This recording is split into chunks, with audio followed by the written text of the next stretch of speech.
जय श्री राधे कृष्ण। जीवन में सत्य व्रत का पालन पूरी निष्ठा और सुदृढ़ता के साथ करना चाहिए।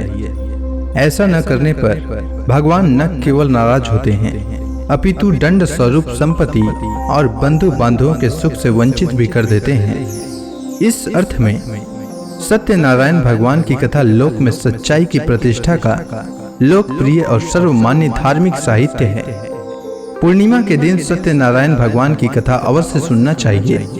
इससे भगवान सत्यनारायण की कृपा सदैव बनी रहती है, साथ ही हर कार्य सफल होता है।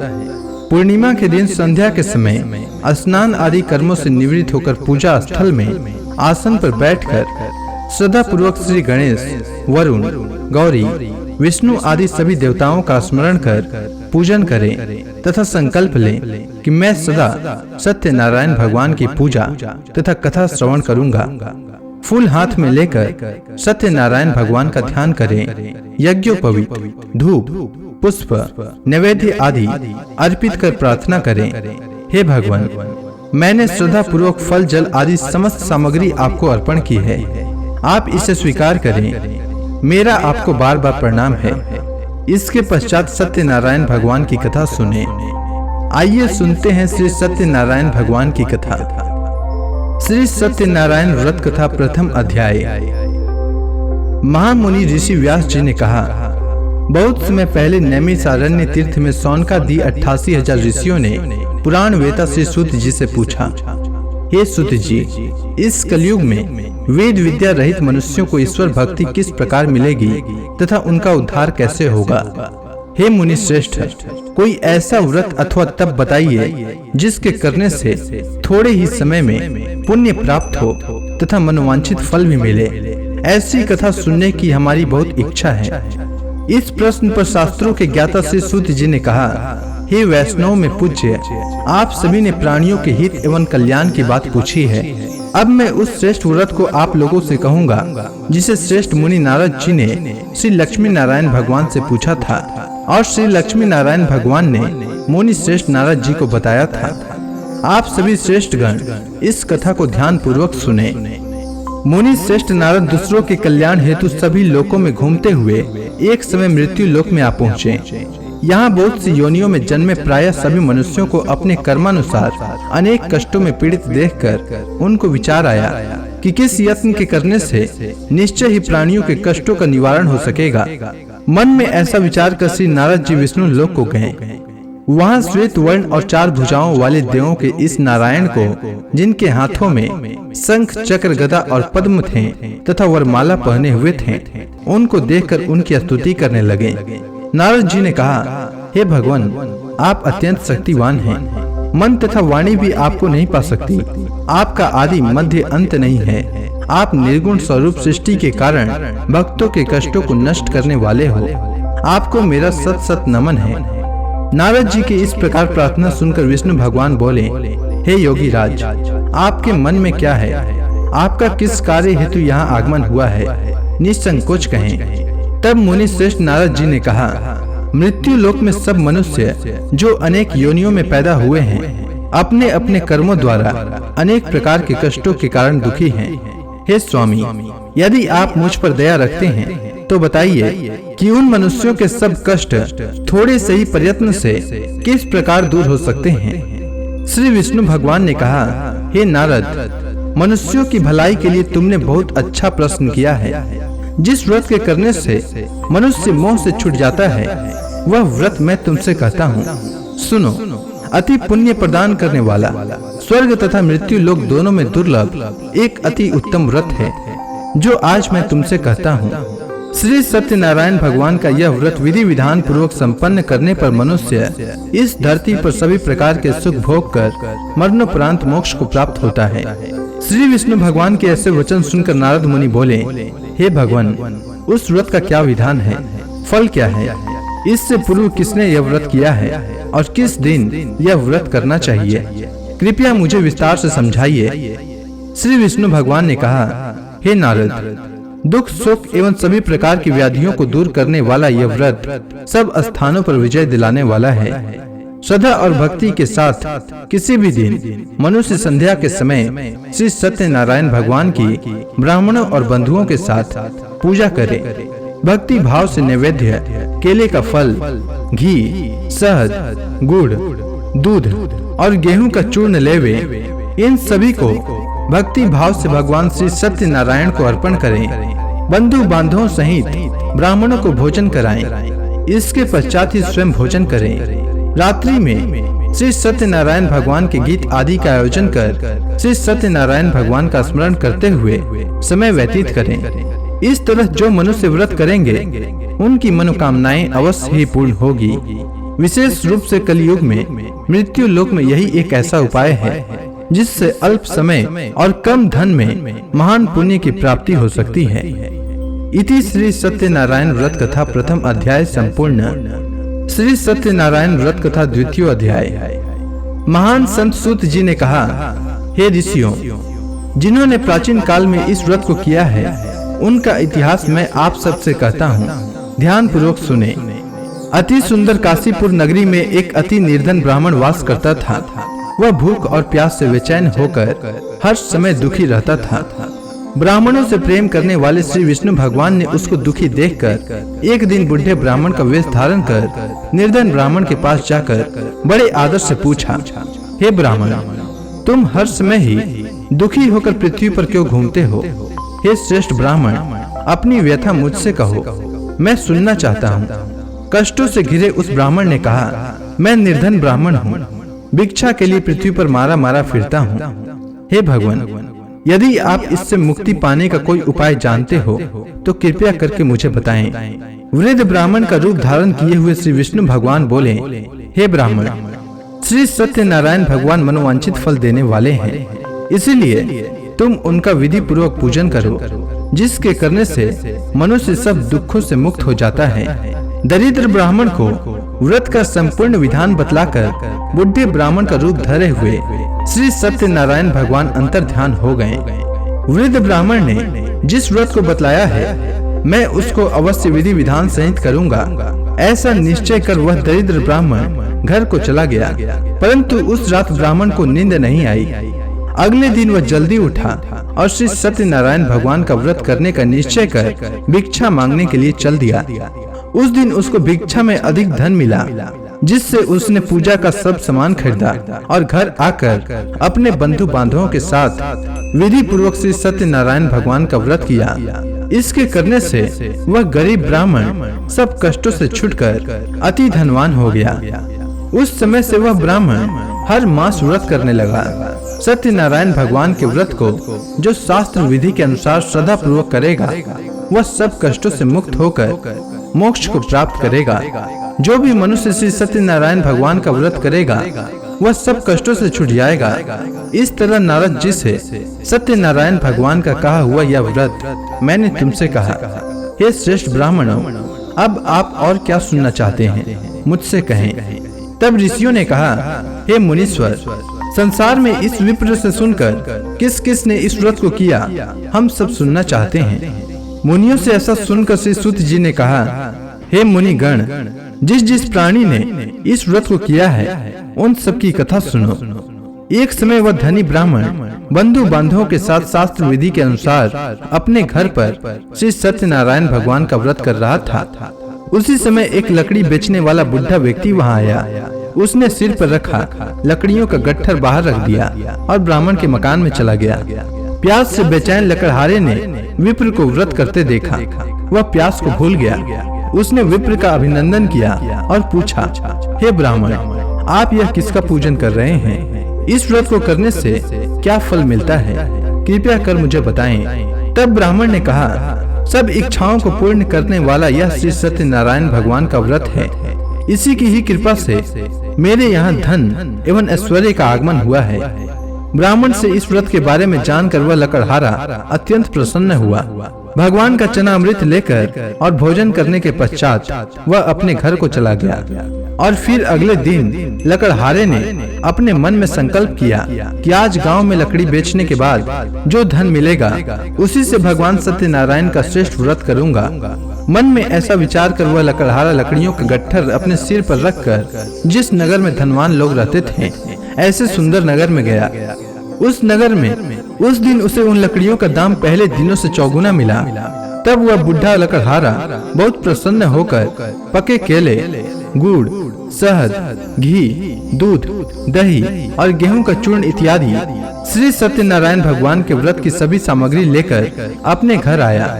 फिर उसने अपने बंधु बांधवों को बुलाकर विधि विधान के साथ भगवान का पूजन एवं व्रत किया।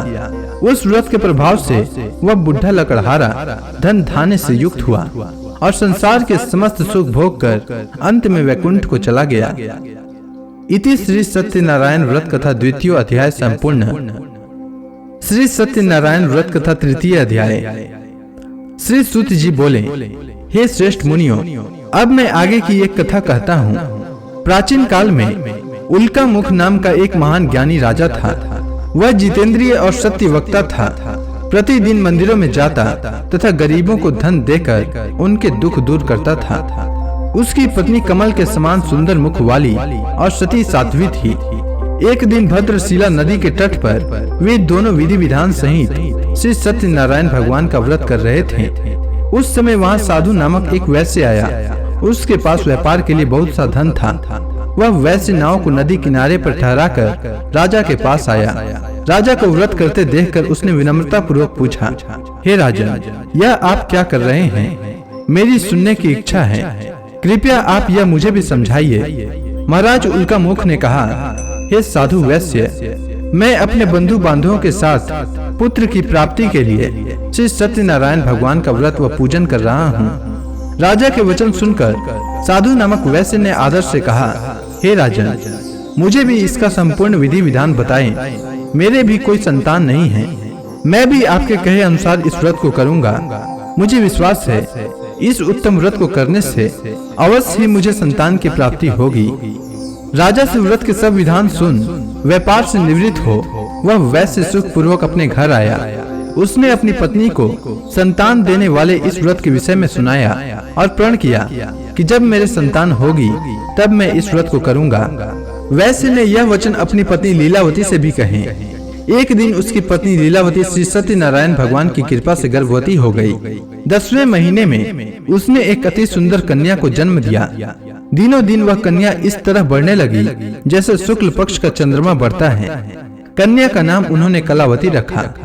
तब लीलावती ने मीठे शब्दों में अपने पति को याद दिलाया कि आपने जो भगवान का व्रत करने का संकल्प किया था, अब आप उसे पूरा कीजिए। साधु वैश्य ने कहा, हे प्रिय, मैं कलावती के विवाह पर इस व्रत को करूंगा। इस प्रकार अपनी पत्नी को आश्वासन देकर वह व्यापार करने विदेश चला गया। कलावती पितृगृह में वृद्धि को प्राप्त हो गई। लौटने पर साधु ने जब नगर में सखियों के साथ अपनी व्यसक होती पुत्री को खेलते देखा तो उसे उसके विवाह की चिंता हुई। तब उसने एक दूत को बुलाकर कहा कि उसकी पुत्री के लिए कोई सुयोग्य वर देख कर लाए। दूत साधु नामक वैश्य की आज्ञा पाकर कंचन नगर पहुंचा और वैश्य की कन्या के लिए एक सुयोग्य वणिक पुत्र ले आया। उस सुयोग्य लड़के के साथ साधु नामक वैश्य ने अपने बंधु बांधवों सहित प्रसन्न चित्त होकर अपनी पुत्री का विवाह कर दिया। दुर्भाग्य से वह विवाह के समय भी सत्यनारायण भगवान का व्रत करना भूल गया। इस पर श्री सत्यनारायण भगवान अत्यंत क्रोधित हो गए। उन्होंने वैश्य को श्राप दिया कि तुम्हें दारुण दुख प्राप्त होगा।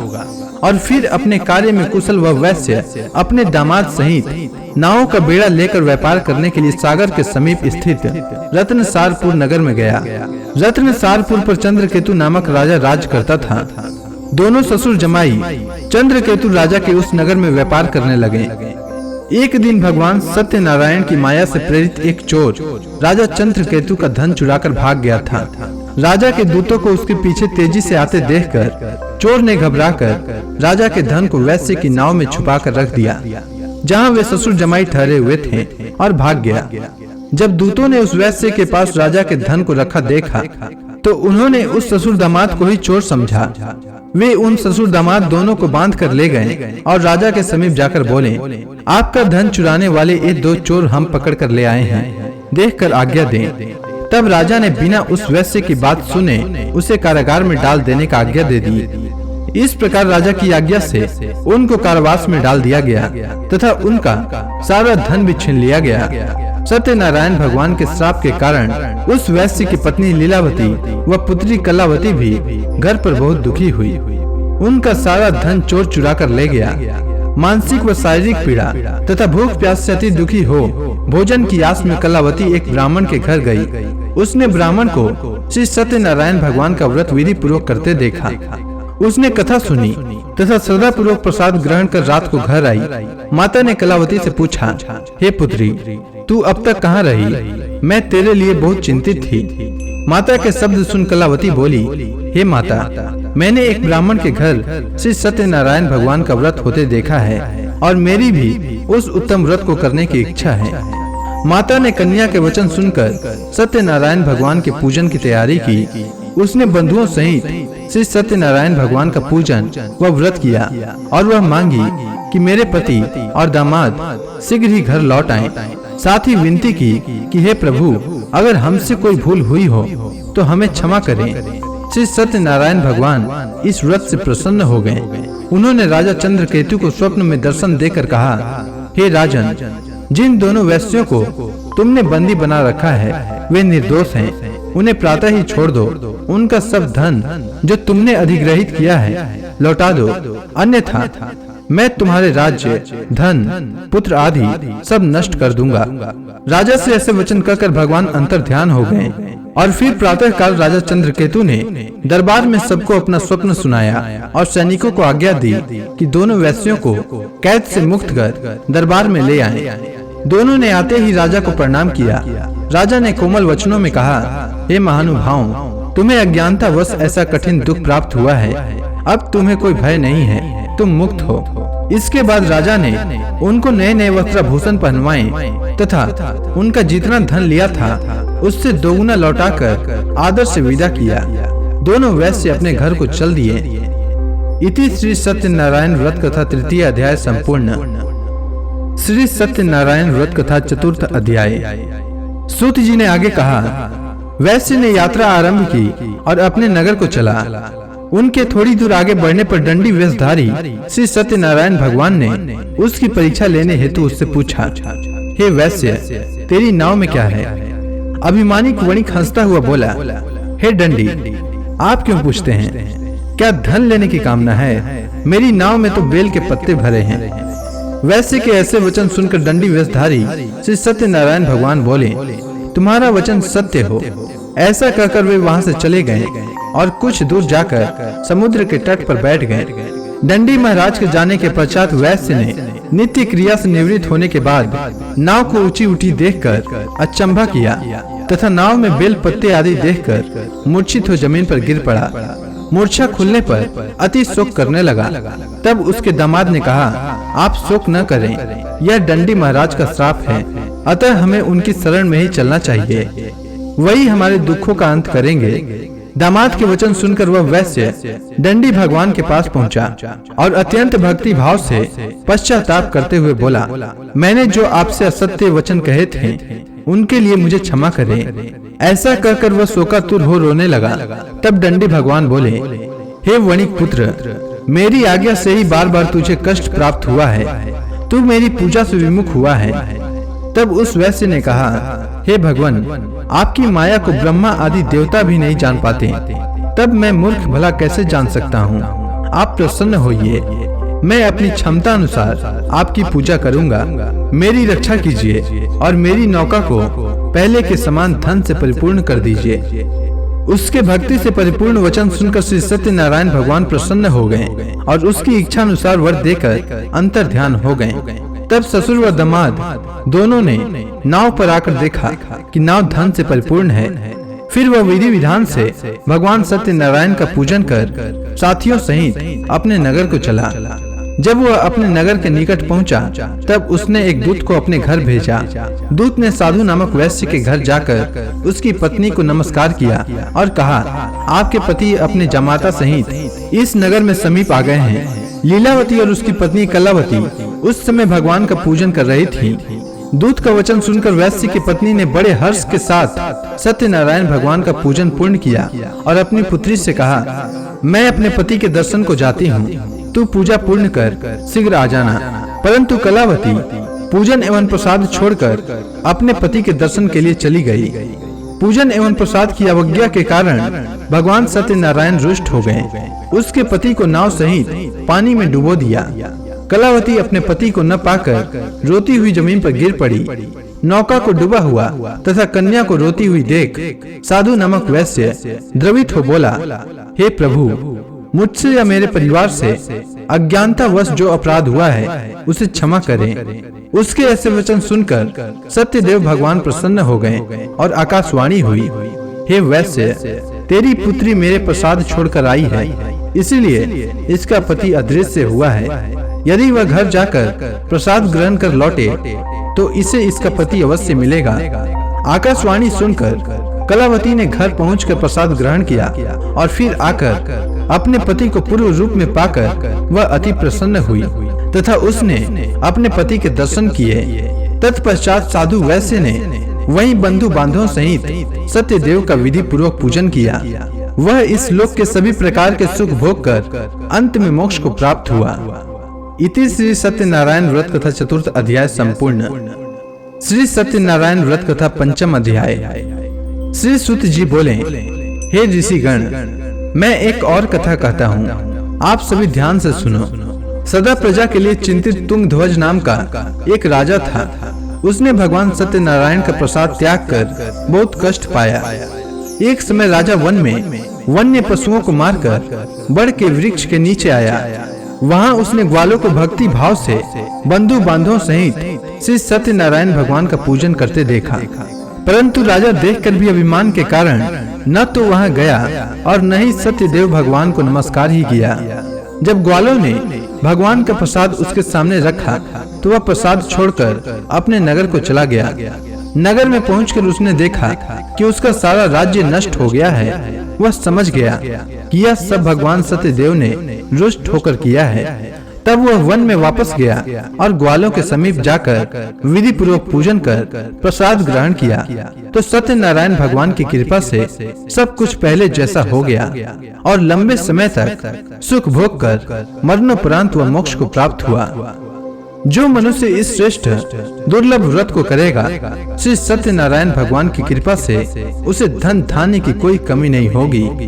निर्धन धनी और बंदी बंधनों से मुक्त होकर निर्भय हो जाता है। संतानहीन को संतान प्राप्त होती है तथा सब इच्छाएं पूर्ण कर अंत में वह वैकुंठ धाम को प्राप्त होता है।